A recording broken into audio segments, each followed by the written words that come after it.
As you know, our Bro Chat puzzle has been incomplete. I envision Bro Chat to be a 5-piece puzzle. We met the first half of the top 16 last week, group 1 and 2. So the Bro of the Week is who I feel was the best of the week in this group. The Bro of the Week is Izzy. Izzy, you're the Bro of the Week. Thank you. I was not anticipating that, but thank you, Mitch. Navern. Much love, much love, much love, much love. Today, 3 people will leave the chat room to get to that top 12. You know, we're a community because Bro Chat is a revolving door, and once you get in, honey, it's gonna circle back round to you. Over to Mitch McConnell right here. We're gonna wrap up the top 16 with group 3 and 4. It's about to start with group 3.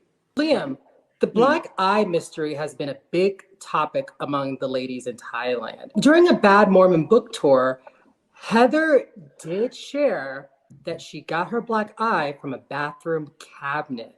Do you think Heather is justified to keep the details of her black eye private, or should Heather just tell the full story? She should tell the full story. Who cares, girl? Like, you were wasted. You hit your thing. This narrative that she was so ashamed of being black out because she's a Mormon. It's just, I don't buy it. I'm not buying it. I'm full on purchasing that narrative, so. Okay, she is not bringing up the black eye on the trip. Everybody else is. If I try to play me falling on a cabinet, my eye is gone. I don't think it's going to give me a big black eye. Heather needs a gallon of water because the thirst is real. Yeah. Dip her in the Pacific Ocean, dip her in the Atlantic Ocean. I am like signing off on everything Kev said. I really like Heather has just so parched. All she cares about is trying to be famous. She like literally on Girl Trip, she was like, I'm going to stand by Portia. She has 7 million followers. She's just thirsty. Has the right to like keep everything, like the details and everything, private. I feel like it might be Jen Shaw because no company is going to hit you and give you that kind of black eye. Kev, who do you think is more to blame for the bad weather relationship breakup? I am the prickly rose of Bro Chat, and so my favorite forever will be Whitney. So for sure, Heather. Heather is always running for that fame and clearly has destroyed bad weather. No, I think I don't know what fame would have gotten to her head in just a couple seasons, because I think Whitney's the one who had to scramble to be relevant, because that whole scandal with season 2, it was quickly becoming the Jen show. Whitney is just full of, I don't know, from when she had to eat the scorpion instead of like call out Heather right there and then. To me, she's just the liar. Besides Heather. Heather's not a liar. Who's not a liar? Heather's not. Yeah, wait. Use Heather as her storyline, just And like vice Melissa versa. needs to use Teresa. Okay, hold on, bros. So that was group 3. Kev said Heather needs a gallon of water, honey, because she is thirsty. Kev came through, and Kev lived up to, you know, what we've seen him do. Very impressed with Coulter as well. The fact that he stood strong in his convictions. Didn't back down. Coulter always had a rebuttal for everything they said. Yeah. Liam brought great energy. There's a little bit of a lens flare with the lighting on the side. I think Zidane is fun. I think he has a lot of potential that he can add to the group. I want to know about Bro of the Week. When you take a look at this group, who stuck out to you as the best of the week? Maurice? There were 2 that I was kind of torn between, and it really was Kev and it was Coulter. The only difference, the only difference, because like I said, Coulter knew his stuff and he wasn't afraid to double down. We're neck and neck. Right. The only difference is Kev had a little bit more energy than Coulter. Yeah. I think I was between 2 people, but I've decided on one. It's Kev. I felt Kev really did. Kev to me is the obvious brother. Yeah, this is going to be a tough decision, I think. Breathe, Mitch. Breathe. We're gonna get through this together. Okay. Let's see what you gotta do. Know what happens. So good job, everyone. You guys did great. So right now, we're about to find out results for the top 12. I'm going to share with the group who is the Bro of the Week, who to me is the best of this group today. And also, someone's going to leave the chat room as well. So the bro of the week of this group is Kev. Good job. Thank you. killed it. Thank you. Great job. It's an honor. Also joining Kev in the top 12 is Coulter. Good job, Coulter. Congrats. Liam, Kadane, y'all both did great job, but just in different ways. Dane, today is going to be your last day in the chat room. Today, I don't believe in telling anyone goodbye. I believe in just saying see you later. So I hope that I'm able to see you on Brough Chat in some capacity in the future. You're always going to be connected to this Brough Chat family. Thank you. This was such a fun experience. Liam, I'm going to see you in the top 12. I need to make sure I say Okay. I was like, I didn't know. Okay, cool. Yeah. Thank you. Oh, I'll see y'all very soon. exciting. Good job, you guys. Joshua, do you think this is more about speaking up for Candiace or more so about speaking against Monique? She hated Monique. Did we not watch the reunion when she said she didn't like Wendy, so she sided with Mia? Same thing. She sided with Candiace because she didn't like Monique. Monique was a threat to her. So she sided with Candiace because she didn't like, Monique, period. That's Cree, jump in. yeah. Okay, so that's not true because I was at Candiace's album release party. Gizelle was there. No cameras were rolling. They had their own friendship. I don't think it was solely based off her hate for Monique. Child, pay it. She's Portia Bobadi, yada yada yada. You can be changed. You can still snap someone up if they act. Hold on. One at a time. That is messy. She reminds me of a preacher's wife. She is a preacher's wife. She knows everybody's gossip. She's gonna hold everybody accountable. She's gonna talk about everybody, and she's gonna say nothing about herself. Girl, give it a rest at some point. The job requirement. You guys don't give it all. Hold on.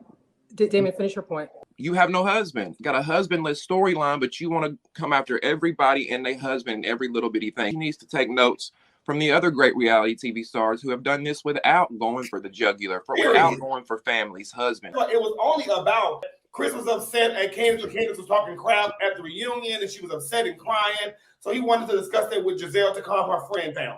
That was it. That's weird. That ain't weird, because guess what? Chris, like she said, Chris is a good guy. Victim is Candiace. I can't take that. She's a little too and then she's like, oh my God, no. Did you see her with that paper towel? About 45 minutes between each tear. I done got a snack, came back, she was still crying. It's a reality show, guys. Cree. Okay, wait. Candiace knew about it before filming started. Because Gizelle did tell her off camera. Forgot who, but someone said they could have pulled Gizelle to the side and be like, look, my man wasn't trying to do that. You know, we good and move forward. Exactly. Yes. Giselle didn't pull her to the side. But she knew about it. Robin told her in the car leaving the reunion. No, I thought Candiace said that because Gizelle did tell her off camera. No, Robin did. I've got notes. Shall we forget what Gizelle has done? Season 2, she accused Charisse of cheating on her husband. Season 3, 4, and 5, she reveled in rumors about Ray and Karen. She also salivated at the mouth at the fact that Michael Darby was cheating on Ashley. I'm not done. Season 6, she accused Eddie of cheating on Wendy. Now here we are in season 7. Girl, did you hear what? Girl, he did this to me. I was in the hotel room. Stop, Gizelle. Victor, what do you think about Damien? I think that is how you bring your notes. That was great. Take notes, Izzy. Take notes. No, leave Izzy alone. But anyway, Damien was refreshing. Because I felt like there was a lot of over talking, and with Damien, he wasn't dominating the conversation, but he made use of the time that he had, and that moment with the notes that he built it up to, it was a ooh moment because I didn't expect it from him. When Damien spoke, the room listened. What do you think of Eric? Eric brought the energy, a passion like to what he was speaking about. He knew what he was talking about. He has a fire. I think with Eric, frame yourself in a position where it doesn't feel that close to you, camera-wise. And Cree. He has really good lines, really good moments. Cree had a lot of great one-liners. The only thing I would say is I couldn't hear them all the time, Cree. You said some good things from what I could hear, but I couldn't hear all the time. Joshua didn't hold back at all. I enjoyed listening to what he said too, or whatever, and he wasn't afraid to go up, as we can see, against Cree or anybody else. So I thought that Joshua did good. just remember to pace yourself. But from beginning to end, I was always looking down at his, his square, trying to figure out his facial expressions. What is he going to say? How is he going to come back? He had me. As soon as he had the facial expressions with Eric and Korea, I was like, oh, what's he going to say? I know this is going to be a moment. Victor, who is your bro of the week? This was tough. Damien and Joshua were definitely the strongest. Damien had the best moment. Joshua had the best energy throughout. But for the best introduction, for getting to know you as quickly as possible on Bro Chat, Joshua's bro of the week for me. Maurice? Bro of the week for me is Damien. It was a very well packaged presentation. When I get in there, I'm going to probably surprise myself. I don't know what to do. You got this, Mitch. Get back in there. Okay. The bro of the week for group 4 is Joshua. Hey. Good job, Joshua. Thank you. Thank Yes. you. I'll see you in the top 12. Okay. There will be 2 of you that will leave the chat room today. Oh, God, that's it. Oh, Jesus. Oh, she getting real. But you all did great in different ways. Damien, I'm going to add you to the top 12. You're gonna Get it, girl. Thank you, Mitch. So, Eric, Curry, this is your last day in the chat room today. Oh, But I don't believe in saying goodbye. I believe in saying see you later. Hopefully, I see you back on Bro Chat in some capacity. so tongue twisted at first. Because I was on Tamika's side at first. But you said during the recording, Joshua, that you made a mistake.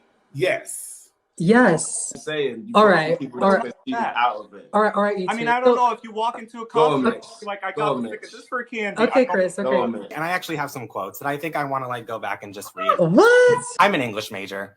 Grammatically, what she said, that makes no sense. Right, but do we care about Hold up, hold up, y'all. Lawton. Hold up. I'm talking. I'll let y'all speak. Okay, so just mute. I love seeing Tweedledee and Tweedledum turn on each other. Speaking from the person that's built like a Lego figure. Do y'all not get along? What's happening? Can I talk to you for just a second? Oh my God, what? First of all, thank you so much. Yeah, what's going on? Are you comfortable? I don't want to disappoint you.